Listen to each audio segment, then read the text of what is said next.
You're listening to a speech therapy PD podcast. Earn 0.1 ASHA CEUs for this episode by completing the accompanying course online at speechtherapypd.com. Okay, everybody, we are kicking off Happy PFD and ARFID Awareness Month. Yay. And I feel like this is the second time it's been combined, or is this the first time that it's been combined? I think second. I think second. Okay, we should know that. Pretend I know that. But anywho, I am completely filled with love because today's guest, we get to host Dr. Meg Simione and Miss Helen Cohen. And Meg, your friendship and your kindness means so much to me. And I love that we can see each other once a year and have a hell of a good cry and a hug and just breathe. And Helen, it was so freaking joyful to meet you at Feeding Matters or at ASHA and Boston. And were we in Boston this time? No, where were we? DC. I knew it was north. I was like, it was cold and it was north. So that defaults to Boston. It's okay. It's fine. We're pretending Michelle has had sleep in the last week. We have not. But thank y'all. And we're talking about something brand spanking new today, something that y'all have been working on, and it's new research to improve our clinical skills and a tool to help us. And so folks, as long as you're not driving and you're doing something safe, you can go to the show notes in the dashboard and actually print this tool out. We're trying to figure out how to hyperlink it into the podcast show notes. So stay tuned for that one because Mindy is working behind the scenes to figure out how to make that work, but I have faith. But Meg, Helen, thank you so much for coming on. Well, Michelle, thank you so much for having us. It's always a joy to talk to you. And Helen and I are so excited to talk about what we're calling the PFD DAISI. Yes. Also, I love that it's a flower, and I mean, I'm surrounded by them. So yes, but yeah, because you're taking root. But okay, so for the folks that don't know you, can you please introduce yourselves and talk a little bit about how you have entered the field, Helen, how you're entering the field? Who wants to go first? Helen, go ahead, introduce yourself. Hi, my name's Helen Cohen. I'm a year 2 graduate student at the MGH Institute of Health Professions. I came from outside of the field originally. I have a degree from Bard College at Simon's Rock in psychology and linguistics. But I've always cared about family-centered care and family-centered practices. I ended up in the medical side of speech pathology and specifically in the feeding side of speech pathology because I was very interested in becoming a doula at one point, and that introduced me to studying some of the sides of the field. So I wrote my undergraduate bachelor's thesis was about, it was called It Takes More Than Lollipops, and it was about helping children through complex medical situations. That's amazing. Yeah. And really learning about the power of family-centered care as like a tool for justice. And then I ended up meeting Meg and we kind of clicked on caring about the same issues. So Wait, and you're also a CLC, right? Yes, I'm a certified lactation counselor. I got my CLC last year. That's amazing. Oh my gosh. I had wanted a doula birth, like a very all natural, everything goes great. Rylan Augustus Goose Danger Dawson ensured that was not in the cards. And bless my doula that we had who was with us at the hospital. Dude, I hemorrhaged so bad that the doula vomited and then passed out. It was like a horror story. And everybody that's listening, you're welcome. That's your birth control story. So my OB was like, I think you might have scared her off from her chosen career path. And I was like, just get the baby out. So to all the doulas out there, thank you. But yep. So Meg, hi, that's an awkward transition. I wish I had a good doula story. I don't. How did our world find you, darling? Let's see. My undergrad, I was a communication sciences and disorders major. So it kind of was like that high school student knowing that I wanted to go into this, and went right on to my master's. I always thought I'd go immediately and get my PhD after, a few years of practicing and becoming, just a premier clinician after only a few years. Life had other plans, but the itch to go back to school never left. So I finally went back, and let's see, for those who maybe don't know, I recently transitioned from Mass General Hospital, Harvard Medical School, and I'm now at the University of Rhode Island, and I'm just loving it. The state of Rhode Island is, I guess not anymore, is America's best kept secret. It's so amazing. The URI community is incredible and so supportive and collaborative. And I'm centered in a College of Health Science, and we just have all these kind of wonderful other departments that we all support each other. So Yes. I love it. It's wonderful when you find your village professionally and clinically. And that's just, I recently found mine in October, and I have never been so fulfilled professionally. And that's saying a lot. So yeah. Yeah. But it's right important for us to say that, and to make sure that people aspire to finding their community, truly feeling like they can do the work that they were meant to do, that brings them joy, and it's possible. Yes. Okay. So we have a lot to cover, y'all, aside from just playing catch up and giggling, because they're going to talk about something called the DAISI framework. And there's lots of PFD resources available, but y'all's takes a very new spin on this. So can you talk us through what inspired the creation of this, and then kind of, and folks, I want you to, again, if you're not driving, pull up the resource, but if not, just imagine a daisy with the little petals on the outside and that pretty bright core. But yeah. Yeah, I'd love to talk about what inspired us, and then I'll kind of hand it over to Helen to talk a little bit more about the framework. I would say that this framework has been in the works probably since I was a clinician. And what I didn't know that I wanted to create a framework, but what I found is I was working with families, particularly when I was in a community-based setting and early intervention, is that I had goals around feeding. I was supporting them. I was making sure they were getting the medical care that they needed. I was making sure they were making progress towards their feeding goals. But I was spending so much time and thinking about so many other factors besides feeding and some of their medical needs that we were talking about. Does the family have support? So for some of that families, it looked like respite care. We were talking about, do they have access to the things that they need, whether that was the proper care, access to transportation to get to different appointments. In early intervention, I worked in several low-income communities, so I was seeing families in shelters. So we were talking about housing instability, food insecurity, and how do you work, or how do you care for your child and help them achieve their speech and feeding goals in the face of all of this. Yes. And so I started to learn, I need to really start to adjust my care and my recommendations for them.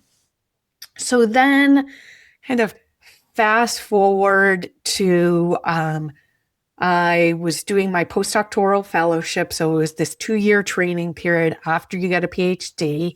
and I received a grant to study the impacts of it wasn't called pediatric feeding disorder actually when I got this grant, but it did midway through to study some of those impacts further. And so we looked at quality of life. We did lots of interviewing of families. And as we were interviewing and families were telling me about their impacts, I was like, well, this is like consistent with what I saw clinically. I was like, do we really need this study? Is it going to really have an impact? Everyone's going to look at it and be like, yeah, we know this. What's going on? So I published the study. I started to present on it. And it was interesting. I did several presentations where there were families in the room. And so just to set the stage, this was 2017, 18. So this was a while ago. And families would start to cry and they would come up to me afterwards and they were like, we've never felt so heard. You're describing our experience. Like we haven't really heard people talking about this. And so I was like, oh, okay, maybe this study was needed. And then I would start to talk to clinicians, and this one like particular story kind of really comes to mind. I was doing a poster presentation about this particular study talking about the impacts. And a relatively new graduate who was working in early intervention came up to me and she was asking about the study and saying, oh, I've never really thought about all these other impacts of for families who have a child with pediatric feeding disorder. And she just starts to describe a case. And she was talking about they're really having trouble following through. I'm giving them recommendations to try this food or that food. And as she's describing this family, all these red flags in my mind are going off that this is a food insecure family. Again, we need to remember this was 2017, 18. The SNAP crisis of this fall hadn't happened. We weren't as readily talking about social determinants of health. And so as she's telling me, she looks at me and she goes, do you think they might be food insecure? And I said, from this, what you're saying, I think it's something you need to pursue. And she's like, do you think that might be why they're not able to follow some of my recommendations? And I was like, yeah, I think you're asking them to do things that they just aren't able to do. They want to do it, but they cannot do it. So then I decided, oh, okay, this study was needed. And so we continued this line of research. And we got to this place where I was like, you know what?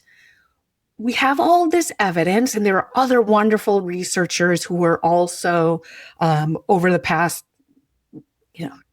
5-10 years have been looking at some of these impacts. I was like, we have all this evidence, but we have no way to systematically think through some of this. And maybe we need to make this easier for clinicians and as a way for them to be like, oh, am I considering all of these different factors that impact families and some of how PFD impacts, so bi-directional, it goes both ways. And then we realized that we didn't want this just for clinicians. We wanted families to have access to it because it gave them a way to communicate with their healthcare providers that this is what's going on in my life. This is my, this is my social context. This is what's happening. And then we thought it was a really nice way systematically for us to start talking about the research we're doing in the areas. So I was like, okay, we're going to do it. It felt very bold to come up with a framework, but I was like, you got to do it. You just got to take the leap sometimes. And I knew I needed someone to help me with it. And I interviewed a whole lot of really excellent graduate students. But then I met Helen, and she had a strong background given her undergraduate work. And then she also is probably the only graduate student to date who started to talk about how much she loves theories and sees the importance of them and how she wanted to be able to make theories and frameworks meaningful to people. And I was like, well, this is the person I'm going to work with. And you've really just been an amazing duo of creating this framework. Okay, on so many thoughts. The first being, we have not historically embedded even the concept of social determinants of health within our curriculum. Wearing faculty hat, wearing graduate student hat, like that wasn't something. It was, you have to learn the basic big nine and that's it. Even the concept of how to work with other professionals in interprofessional education and practice hasn't, it's just now being more focused on. So folks, if you're listening to this and you've practiced within the last couple of years, or if you were in grad school in the last couple of years, this is all a huge fundamental shift. And you're right. There's not a schema to work through this. And I can tell you, teaching the PFD class, I have struggled with, but how do I systematically teach the students how to look at this? Because it's more than just Maslow's scale of hierarchical need, right? Mm-hmm. And we always go to Maslow, which is a great starting point, but that's generic for like learning all of life skills, not just PFD. So like, honey, you like identified and quantified the void and then work to like fill it. So that's freaking spectacular. And then Helen with your, it's more than lollipops. That's amazing. There's lots of things that we think of as clinicians that feel very intuitive, because of course we know that family-centered care is important and working with people is important, yes. But it kind of showed me the ways that we're really set, and our medical systems are really set in very specific ways of thinking that can sort of box out, adding that color to your thinking when it comes to being a clinician. Okay, so when y'all met, how did you receive this thought process or the framework through new eyes?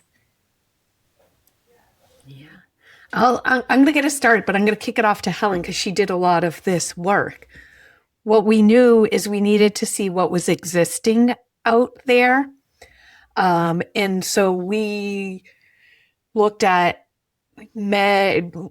we did a comprehensive literature review of what the different models and frameworks and theories that were out there that looked at how people participate. So we definitely looked at the International Classification of Functioning.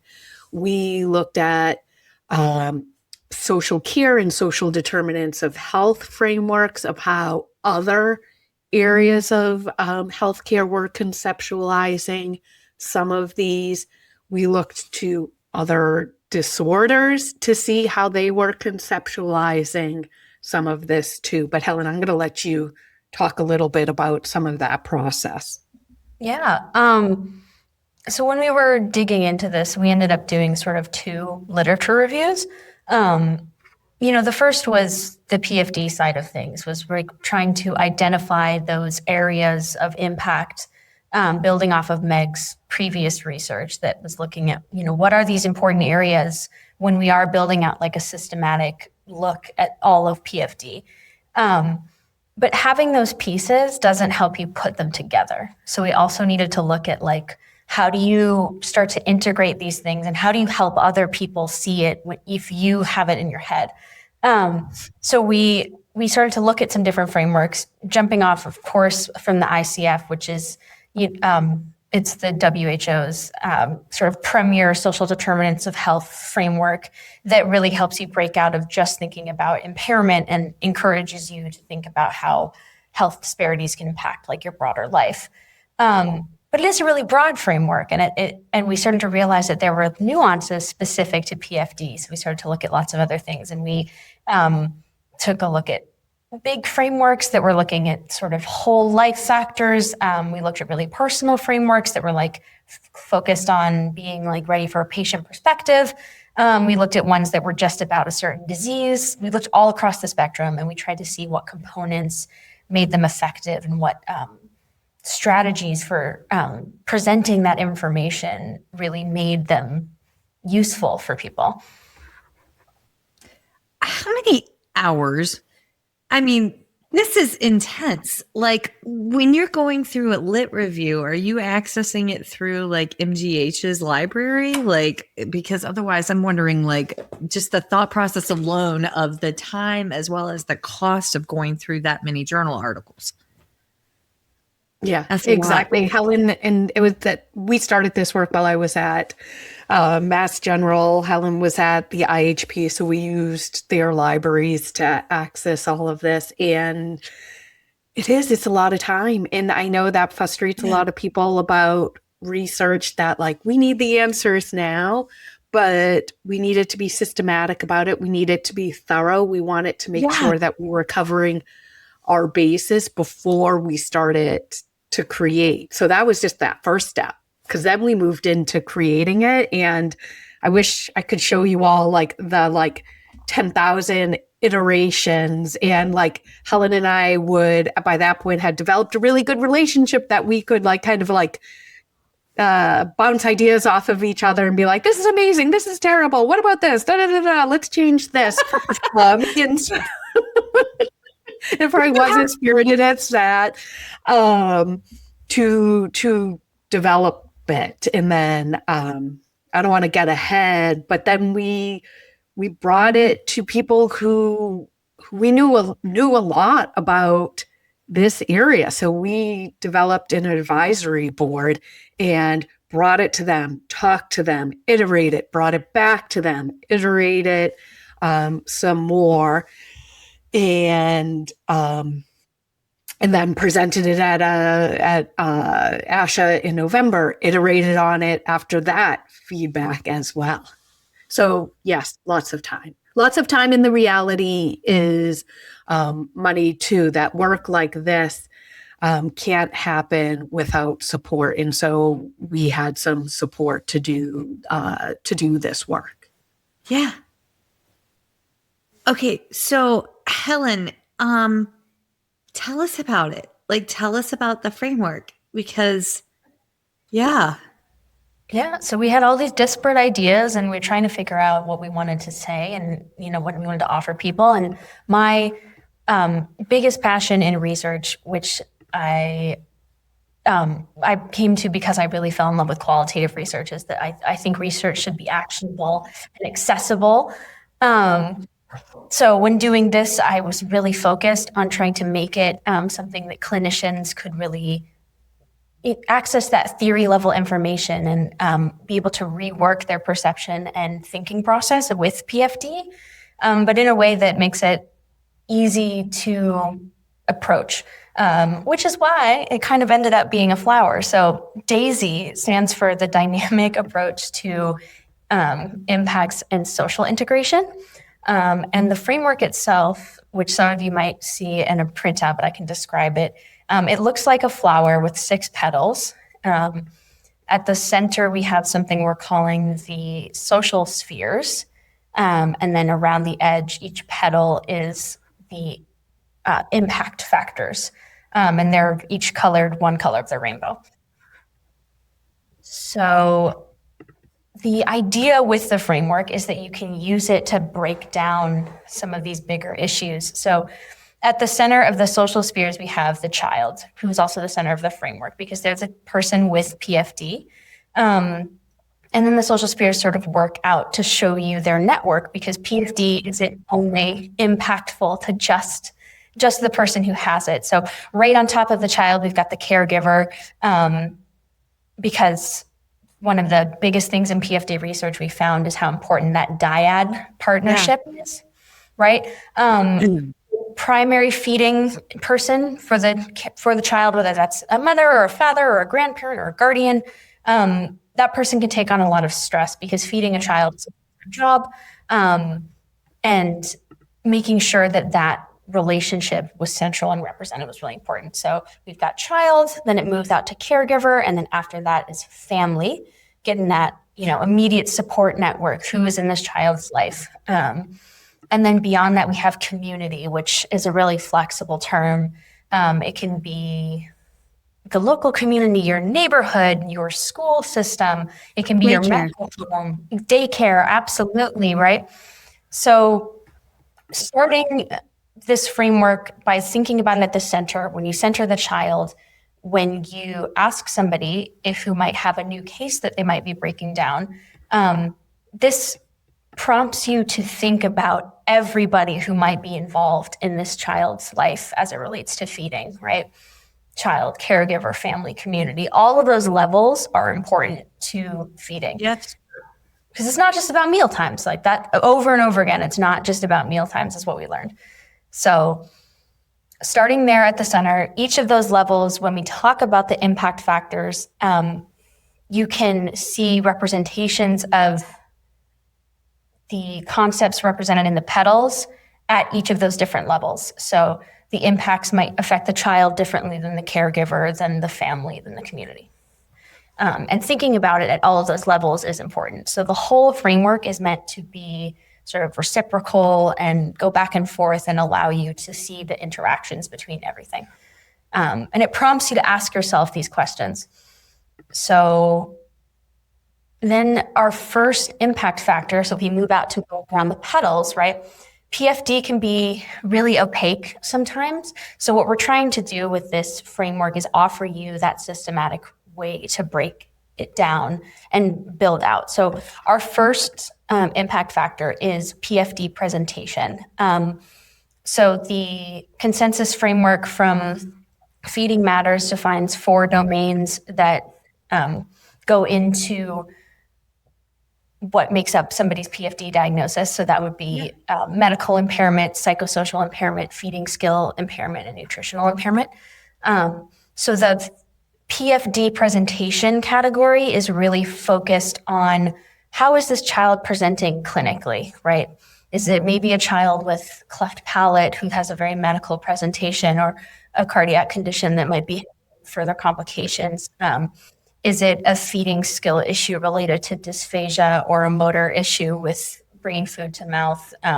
Is it a nutritional problem?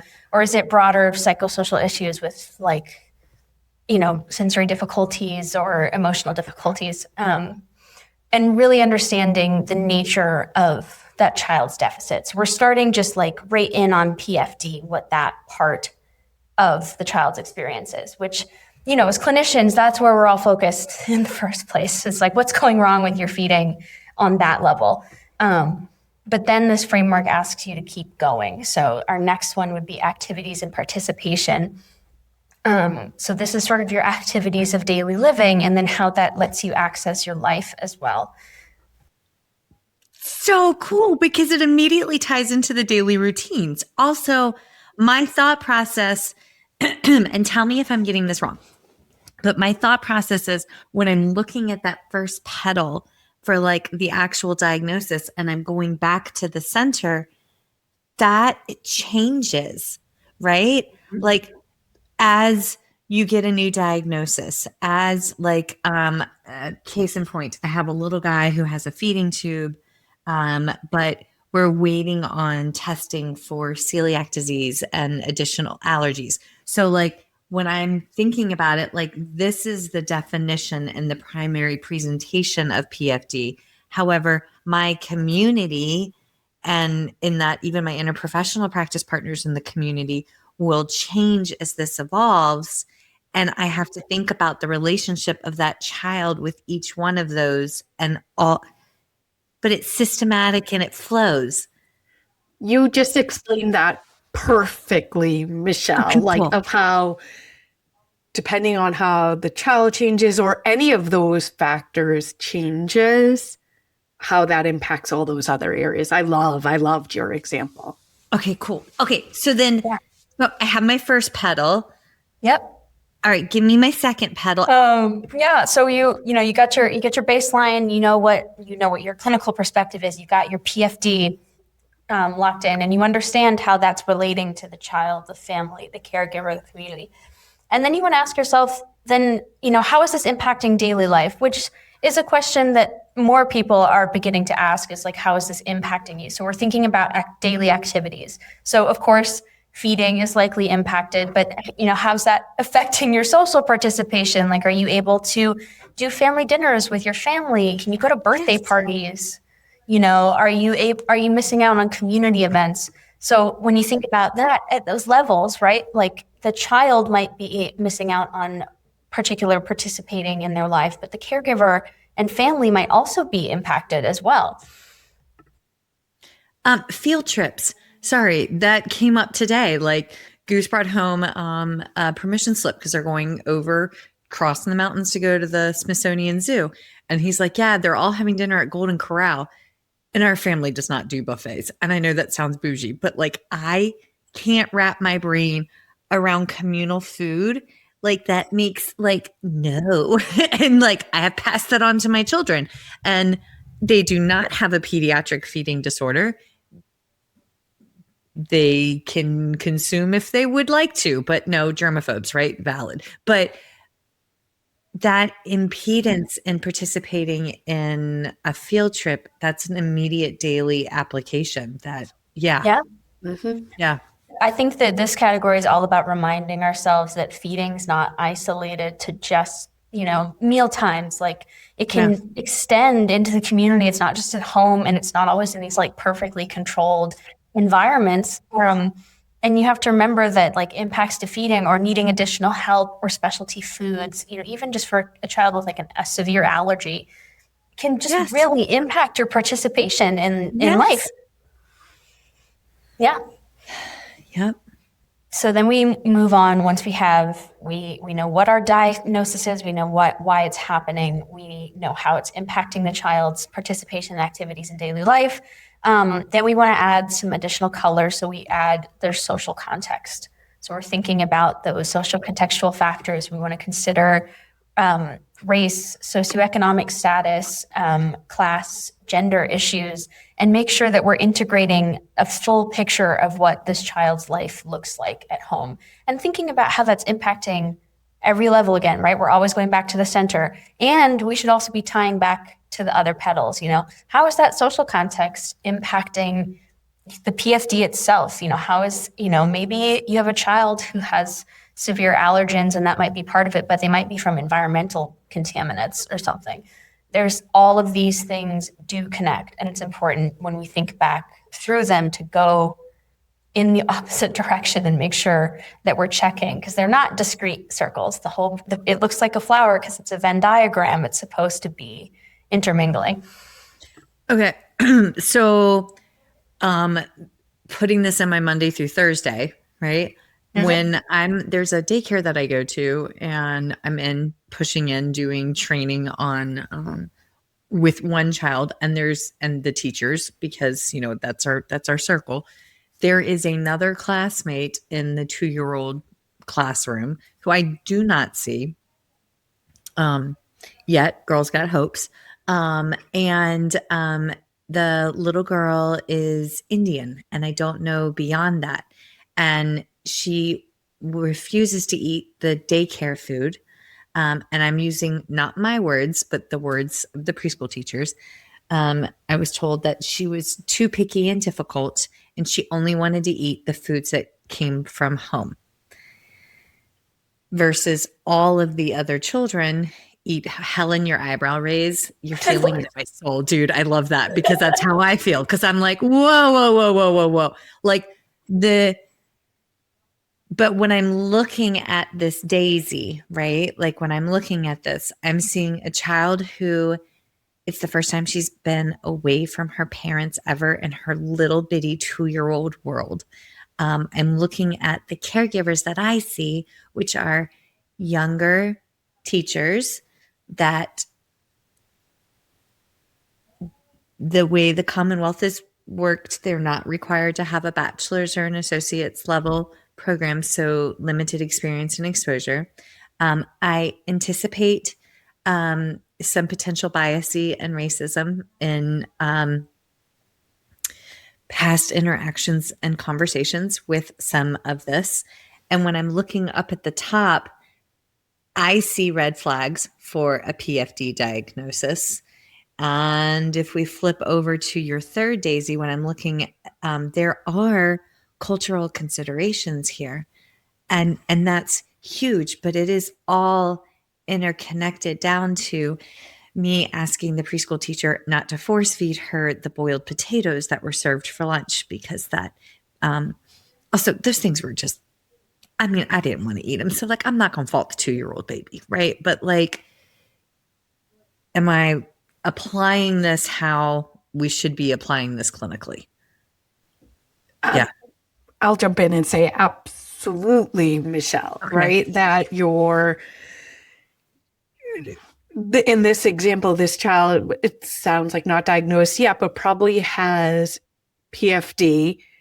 She also is in a place where she is not the dominant culture. So that's impacting probably like her participation in snack time and meal time there too, right? So it's all interplay, but we need to paint that picture for our children and for our families to truly understand how we can best assess and then treat them, that we can't just go in with these kind of blanket goals, that we really do need to systematically tailor it.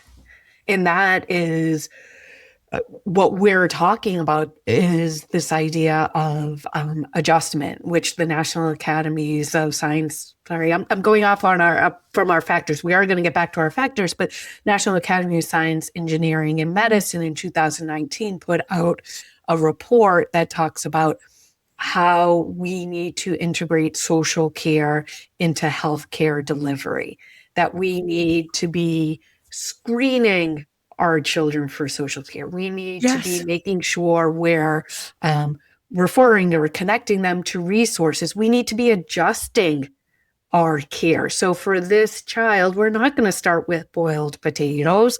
We're going to start with something that's meaningful to that family. That is adjusting care. And then there's 2 other activities that have to do with more advocacy and things like that, that I won't.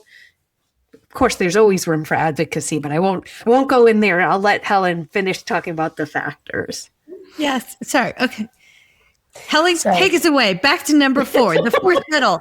We're adding more petals. We're getting more color, because a clinical evaluation can be like a black and white outline of a child. And this is supposed to give you more colors in your paint palette. So once you got that social context, we're going to look at the child's resources. Resources are our next petal.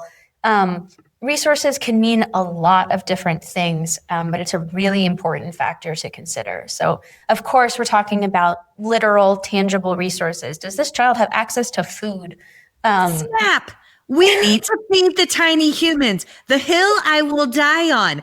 Everybody deserves food. Okay, Absolutely. Sorry. Absolutely. And, that's a basic thing. And it's also something that can be easy to forget to ask and think about. When you see a child in a clinical setting, you might not remember that this can be a challenge for some families. So do they have access to food? And then if we're talking about a child with a complex feeding disorder, what about other foods that might be indicated for their treatment? Do they have access to those specialty foods? Or if it's a baby who might need a specialty formula, or possibly they don't need specialty foods, but they need specialty equipment? Are we thinking about if they have the ability to access these things before we're prescribing them necessarily, or making sure that we're considering all of those factors? Okay, hold on. 2 thoughts. Folks, if you're listening right now, 3 resources that I just want to word vomit. 1, findhelp.org. You can type that into your search engine. And I learned about this from Juliet Achura at Boston Children's Hospital. Give credit where credit is due. And you type this in, and anything that family could possibly need help with, paying power or getting connected for SNAP or WIC benefits, findhelp.org is a great starting point. Number 2, Dr. Brown's. If you have a baby that needs a specialty feeder bottle, or like they can't afford bottles, Dr. Brown's will ship them directly to your clinic or place of employment. They don't ship them directly to families, so that you can disperse them as you need. And also, Dysphagia Outreach Project has resources available. They can connect you to and ship for free specialty formulas, thickeners, blenders, all sorts of stuff. And another resource, Feeding Matters, has scholarships available to help get caregivers and their child to specialists for diagnostics, for care, because we all know our little ones that have gone and gotten a diagnosis and we're all like, I don't think that's right. Or there's nobody there to go see. You can go through Feeding Matters, apply for the scholarship. I think it's like twice a year that they do it. But those are tangible resources. And that is an important petal. Yes. Beautiful. Yeah. When we're thinking about resources, we definitely have to think about those tangible resources first. You have food in general and equipment and everything else that goes in that category. We also want to think about a couple other things. We want to think about access to resources. So a family might have the ability to purchase food, but they might live in a food desert. They might not have access to a grocery store in a regular manner. They might not have access to transportation to get to food or to get to medical appointments or clinic appointments. They also just might be needing a supply that is in limited availability. We have to think about these access factors as well as the item itself.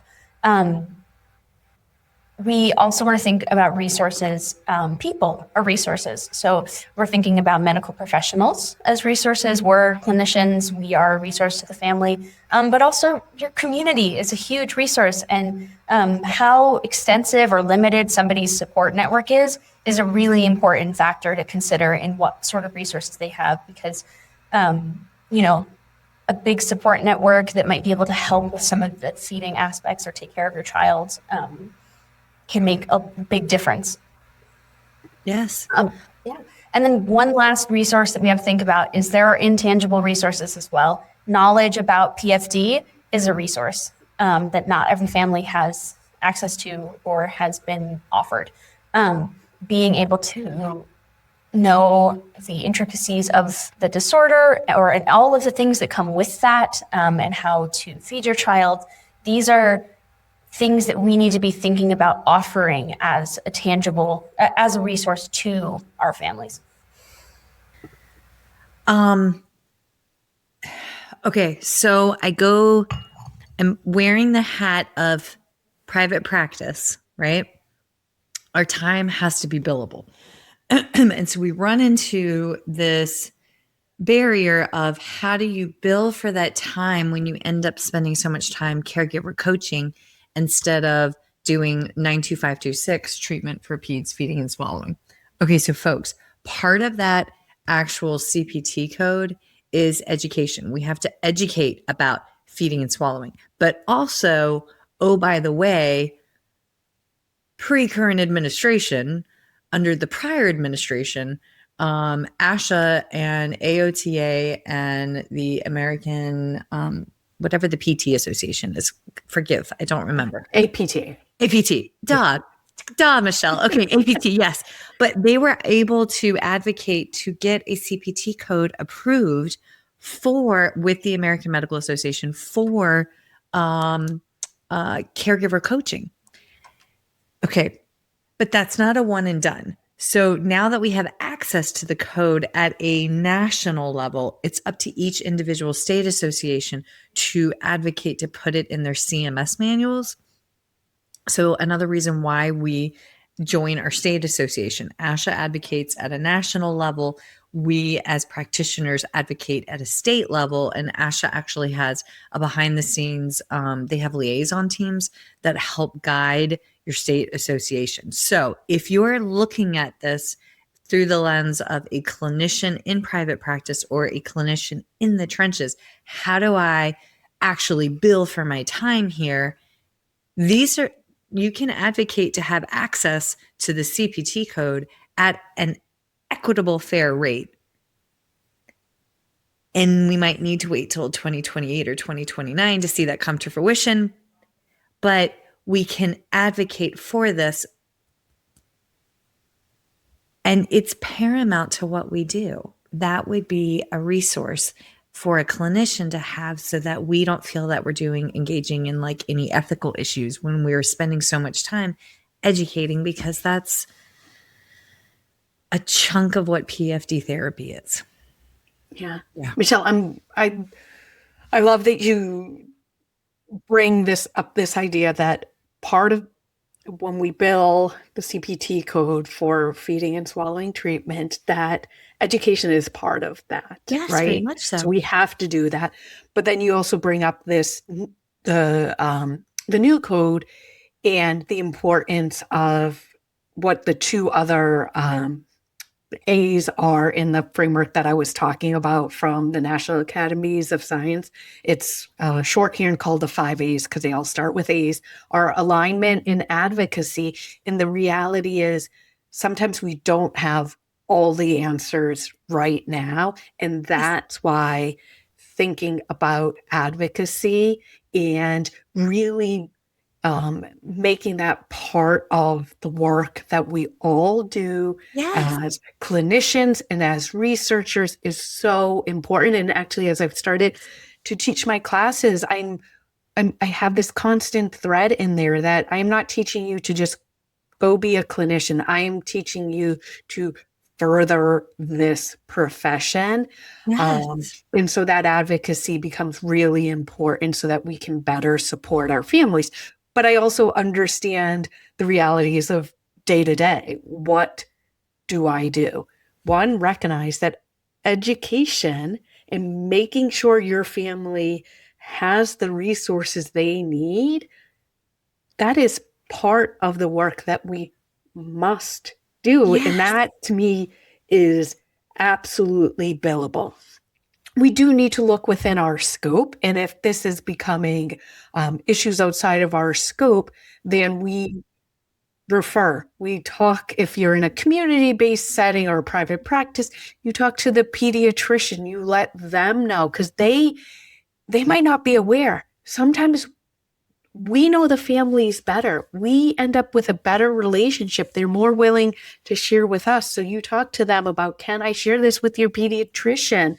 And let's get you, if they are asking for support, you work with them to be able to do that. So I think kind of thinking about this in a multi-pronged way, and that the reality is there's no easy solution because our healthcare system hasn't been set up to support social care. And I mean, we could probably talk for a full hour. There are people who believe healthcare systems should promote social care. And there are people who say, nope, that is not the role of healthcare systems. But again, we could talk probably for more than an hour about that. This is why I love theoretical research. I think it's a really powerful tool for justice because we had this amazing opportunity to translate your research that you did with families where they were telling you their lived experience with pediatric feeding and turn it into a framework that can set new foundations for how clinicians think about this and for how our field defines what's important in clinical management of this disorder, right? And when we make the choice to say access is important, social context is important, social factors, social determinants of health are important, that breeds a new field. And, it can feel silly sometimes to talk about the billing part of it, but, billing is what we determine has value. And we should be advocating as clinicians that social care is value that we offer. Honey, okay, I need you to get a PhD and then move back to Virginia. And no offense, I call dibs because God, our state needs you, or Commonwealth, or whatever we've decided to call ourselves down here. But I cannot be an SLP that focuses only on treatment and making a session look cute. That's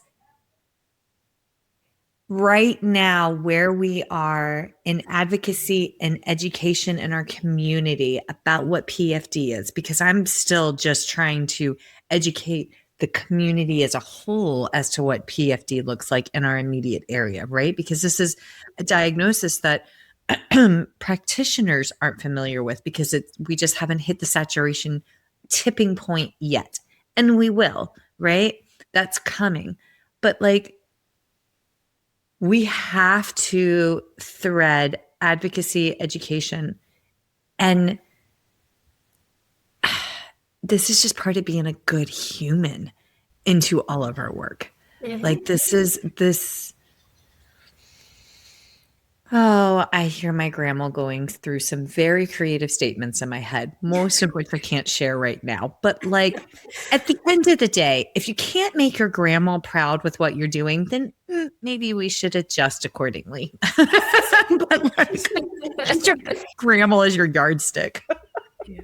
Michelle, I love you saying like this is about being a good human, of caring for someone, understanding who they are, what their story is. Helen will talk to the next factor about understanding their culture, their values, their beliefs. But the reality is like this has gotten lost for many of us in healthcare. And for years, we took such an impairment-based focus to treatment that, okay, the child can't, I don't know, let's say, I don't know, close their lips on a straw. There we go. And that's really important because they're going to get their nutrition, but what if they don't have access to that food, right? Like we need to be thinking about that too. We can't just be so solely focused on impairment-based treatment. So okay, your statement like really resonated with me. Yes. My hairstylist, Tiffany, who mixes her own essential oils. Bless Tiffany. She's going to like work magic on you while she's like, you guys, everybody needs to go to Elena the Salon in downtown Stanton. Ask for tips. But she's by appointment only, but like I highly recommend. But she said something last week when I was getting my hair done. And she talked about how she was trained to focus on where she screwed up the cut, where it wasn't right, where she's always looking for essentially the deficits. It's a deficits-based model, but you're right. We were trained ableist. We were trained to look only at the impairment and not necessarily at that core human, right? And like what strengths yes, medical model versus strengths-based. We do have to understand the medical, but we don't have to focus and live there. We can focus and live on the human. But like Tiffany, I love you. Thank you so much. Yeah. But like Michelle, that makes me think of sorry, I just have to say because I get so excited about it. But work that we just published that we talked to clinicians and community organizations of how do we incorporate social care into pediatric management. And I did this work with an amazing colleague, Dr. Kelsey Egan from Boston Medical Center. And Boston Medical Center, for those who know, you mentioned Juliet before, who's also amazing and fabulous. Like they're leading the way in a lot of this work. And so we did it. And one of the things that came up as it was qualitative interviews was we need to not have a deficit base. We need to have an asset, a focus on assets. And so here I do recognize like we're talking about a lot of, they can't do this, they can't do that.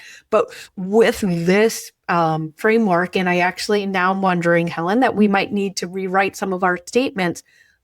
We can also focus on what are the assets. So it might be that they have a caregiver and an amazing grandma who's there all the time and doing this. Like that's an asset for that child. So you gave me something or us something to think about for the framework, but I think also really kind of aligns with what we're finding in some of our other research. So our next petal is culture and values. So social context had a little bit of that, like that sort of like basic, what kind of cultural context is people coming from? But we really wanted to dig into more, giving you more context with that. When we're thinking about culture and values, we want to be thinking about how a family and a child's culture are impacting what kinds of foods they're eating and how they're relating to food, to feeding, to disability, to the impact that PFD is having on their lives, right? This can mean a lot of different things. So, like it could be something as simple as like, I'm Jewish, and I know I don't keep kosher, but I know some people who do, and that changes what kinds of foods you eat. So there's that religious component. You can also have just cultural tastes, like the wonderful little girl you were talking about earlier who wanted to eat stuff that was familiar to her, right? Yes. Then we also have to think about what comes along, the values that come along with food. So not just tastes or like particular foods in general, although that's a really important piece, but how are people thinking about food and eating? And, is family mealtime super important? And that's getting disrupted. And that's really disruptive to a value system in a family's household. Is something about, are they unable to participate in normal cultural routines with food because the child can't eat that food for any particular reason? Or do they have a routine?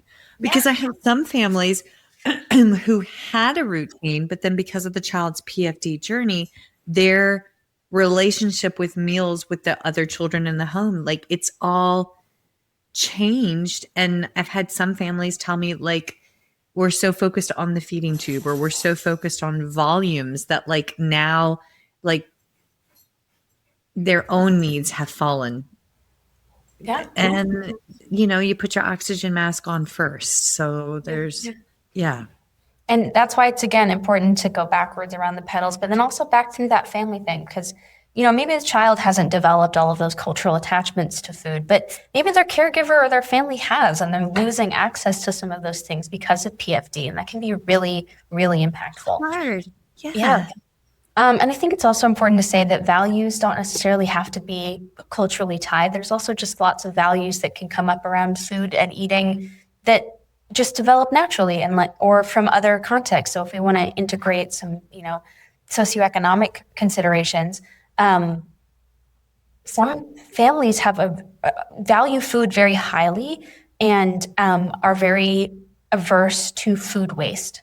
And some of our therapies can sometimes involve intentionally wasting food or playing with food, and understanding that someone's values might be incompatible with that, or that might cause a certain level of tension is really important. So we need to be thinking about, what do people feel about food? Is it able to be shaped in these ways, or do we need to take a minute, take a step back?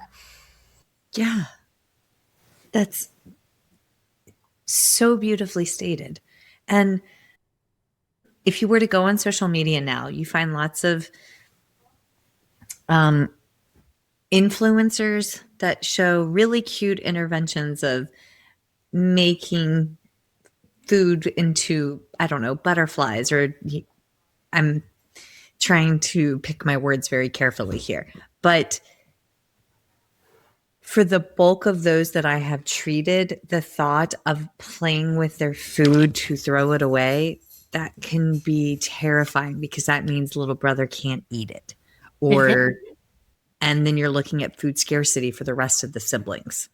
So that's, or Athena's been on the podcast, and she's talked about how when she goes to the grocery store, she sees the berries that are so expensive.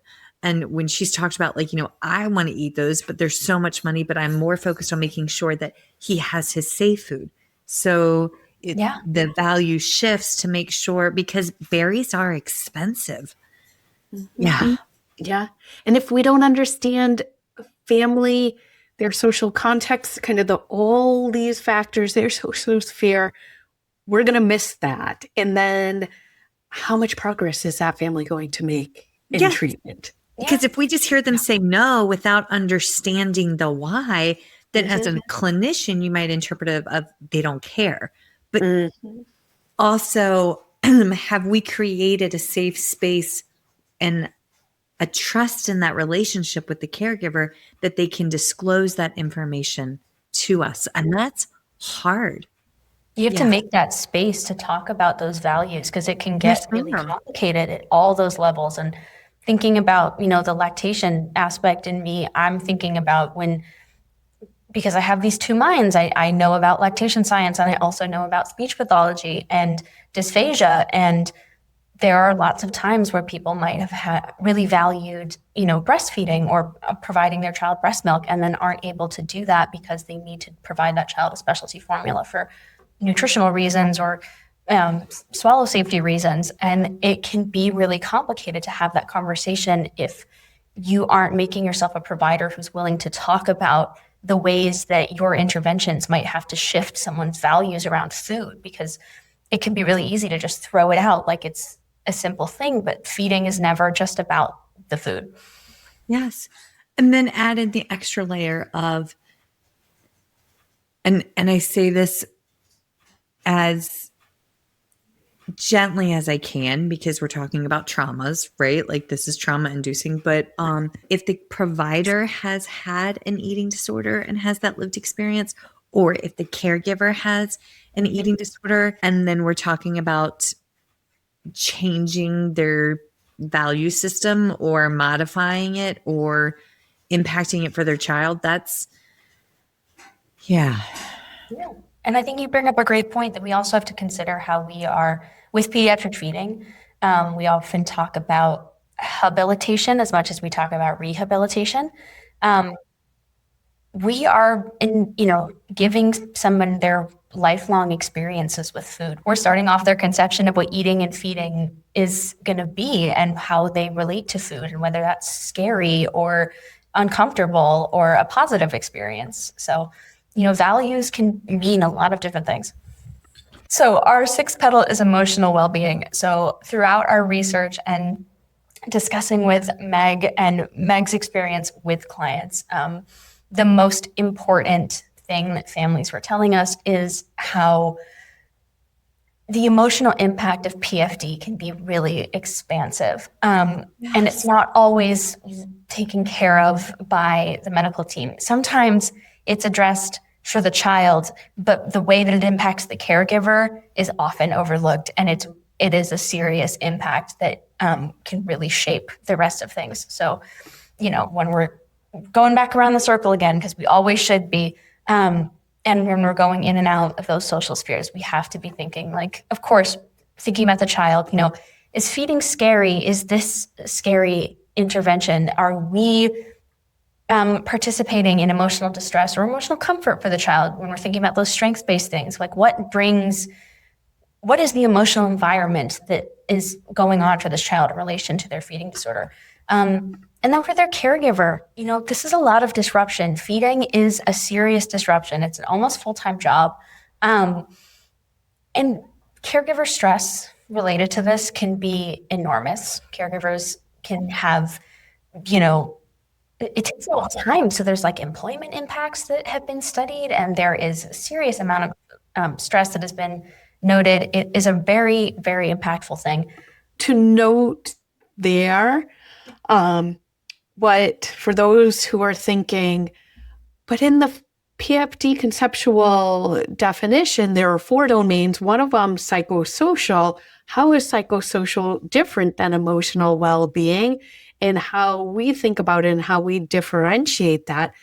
Psychosocial in the conceptual definitions about the child, we're extending that to the caregiver, to the siblings, to the grandparents, to the community, how that impacts them. So I think with Helen discussing that, really thinking about all those impacts to the social sphere, and that's how it distinguishes it. And I think she's nicely talking about both what people see clinically, but then also in the research too. This is now becoming better supported with evidence of these impacts. Yeah, absolutely. There's some very impactful research. And, we are really trying to expand into that caregiver and that family. There was some, really impactful stuff about how siblings cope with this disruption. And when we are thinking about the child, we have the circle for PFD presentation, which includes that, psychosocial component that might factor into their diagnosis. And when it comes to emotional well-being, we just want to think about being able to discuss that emotional piece as it relates to other things. So maybe the child eating difficulty is purely from a medical standpoint, but it is causing them to lose access to participation in birthday parties and fun activities with their friends. And that is very emotionally impactful. We want to be thinking about how the broader context and how it is impacting their lives. And, even if it's not a clinical perspective on their feeding and eating, but, it all goes together. Nothing will prepare you for that first time you're doing your PFD eval and the caregiver breaks down. Mm-hmm. It is Hell, I don't think I'm prepared when it's my 2 billionth one and the caregiver breaks down because they're tired, they're afraid, there's so much unknown, guilt and shame, or on the flip side, when they're so excited because you're making progress and they're tearful then. I mean, I'll cry at the drop of a hat, but that's just who I am and I've embraced that. But that's something that I do think when you are in the capacity to teach or to supervise, we have to focus on mentorship of the next generation of clinicians on how to take care of their own emotional well-being so that, because you can't pour from an empty cup, right? And you do have to have some emotional intelligence and strength in order to guide these hard conversations. Because you're going to walk with these caregivers in the valleys. And that's raw and hard, but knowing that this is getting quantified in research, in qualitative research, as this is a huge component. I do doesn't Feeding Flock have some resources on how to ask for the caregiver, to ask that emotional piece? I'm pretty sure Feeding Flock has tools for that. I do believe they do. And I love that you're, obviously we're very aligned with how we think, but a couple of thoughts come up, and one of them being that we need to be prepared to have these conversations, and we need skills as counselors, but to recognize that we can't just go through in a checklist and say this, and this. The Feeding Flock, their tools are incredible and serve their purpose when we're talking about some of these more in-depth things.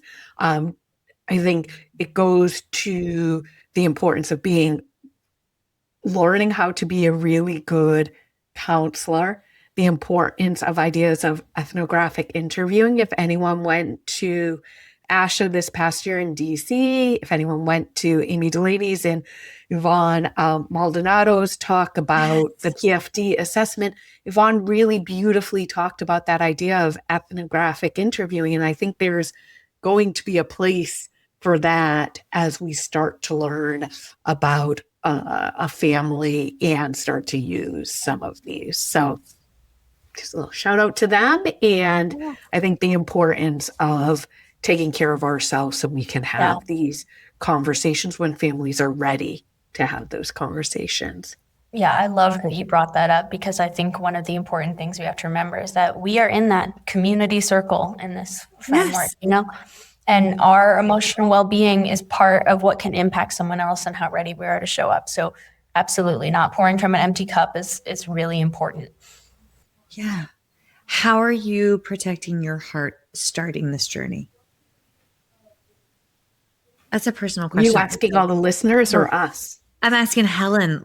You're asking. Okay. You're just starting this. How are you taking care of you? Right?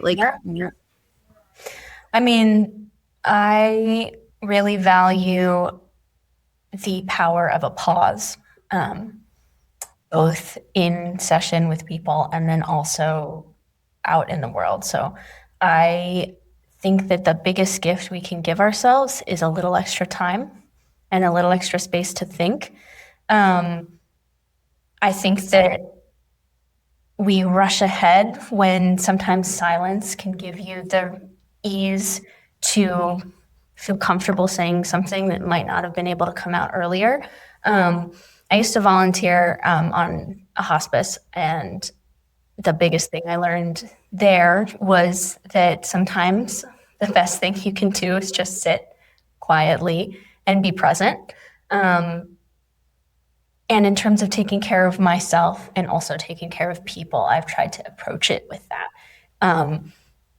I know that people will not always share things if they're not feeling ready. And so I feel like there's never a rush to share things.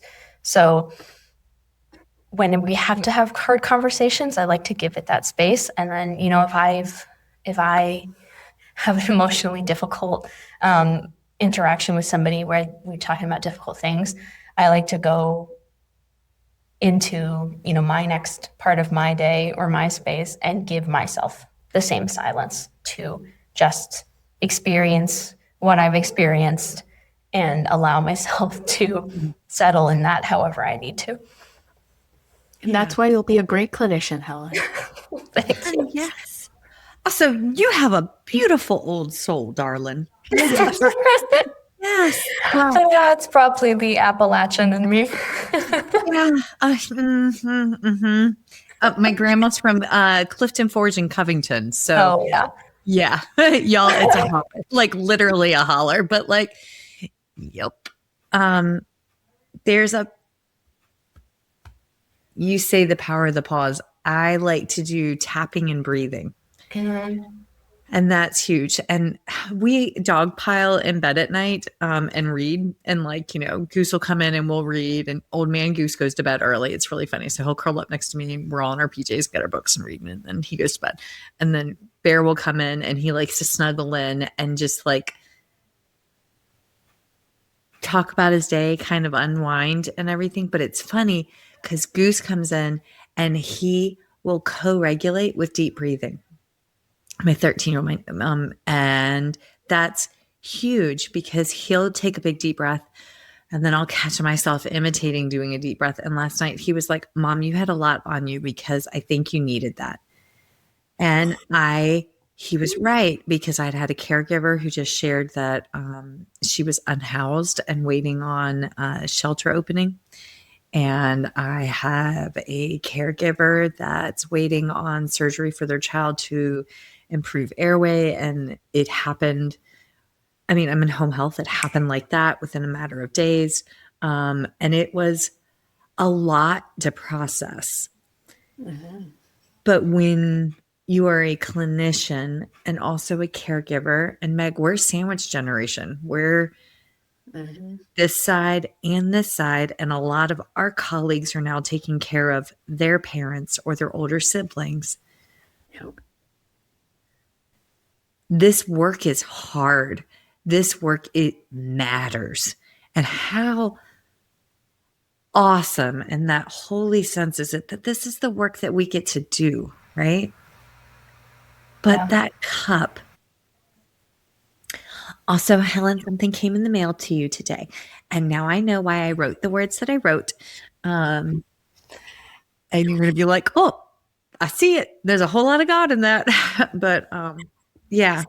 And now I'm crying. So like, go this is where I had who knew this is where it was going to end? If I can add to it, like, this is also the importance of having your people so that you can talk about the hard things that happen, the frustrating things, the joys, the people who can see the same like excitement in what you're doing, and support you in those struggles too. So you asked Helen the question, but like where my mind went was like, I have people like you surrounding me. That's what like keeps me going. Yeah. Okay. This is an amazing tool. And now I'm thinking I have to rework my syllabus. So like, which is like, I'm really, really excited. But another part of me is like, shit, I just had that thing nailed down and now I got to move everything around again. Because like I know how to apply it. Right. And that's so cool. If the folks are listening and they want to reach out to you, how do they reach out to y'all? What's the best way to connect for guidance, for advice, for mentorship? Yep, absolutely. We'd love to. Any of those things, if they have thoughts about this, we're still kind of like iterating. We know that it's not one and done, right? Like that, it needs to grow, and it needs to grow with the Science. field and with our kind of larger community. So best way to reach out, you can always just put in a search engine my name, but I have a really simple email now because I have my lab name up and running. Finally, it took a long time. So we are the Feeding Innovation Lab, and the email is F as in Frank, I, L as in love, at uri.edu. So FIL at uri.edu, short and sweet. So please reach out or just search for me and you'll find all my info. Do you have an Instagram account now? Our Instagram account is at Feeding Innovation Lab. So we'd love to have people follow us. Okay. And we will be on that account talking about all things feeding, all things research. We want clinicians, we want researchers, we want families to follow us, and we're really going to try to make that as accessible as possible. I definitely had to double check how to spell innovation because I always forget that it has 2 N's because I'm a terrible speller. I teach people to swallow and not to spell. That's what my joke is. Sticking with it. Helen, how do folks reach you, darling? Well, I am also on the Feeding Innovation Lab things, and people are more than welcome to find me on LinkedIn. I'm at Helen R. Cohen. Yes. And I was basically, and I know we're connected on LinkedIn. So yes. Okay. Amazing. And then my last question, which is my favorite question, is where can people support if they have a little extra love money at the end of the month? Where can they donate to? What, like, it could be anything and everything. We have supported feeding related things as well as like butterfly associations. So what cause is near and dear to your heart? Oh, I love that. Thank you for asking. Like, what an amazing opportunity. I think near and dear to my heart is making sure we have the next generation of amazing speech language pathologists, and particular speech language pathologists who love feeding. Yes. So URI has an incredible NISHLA association called URISHLA. So they can email URISHLA, and it's URISSLHA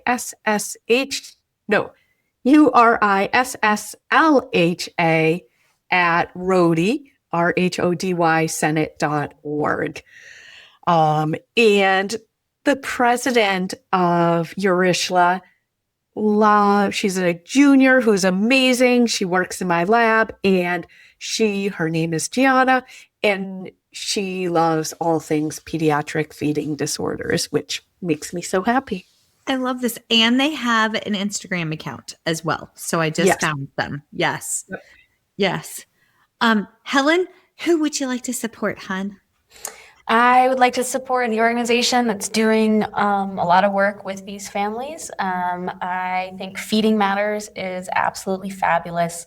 They are supporting research like this. They are supporting families in general, and making sure that more and more people know how common feeding disorders are, and that we're building these networks of people ready to support. Yes. You two. This was wonderful. Thank you so much. Remember to visit speechtherapypd.com to earn 0.1 ASHA CEUs for this episode and to see our library of over 1,400 courses for all things SLP.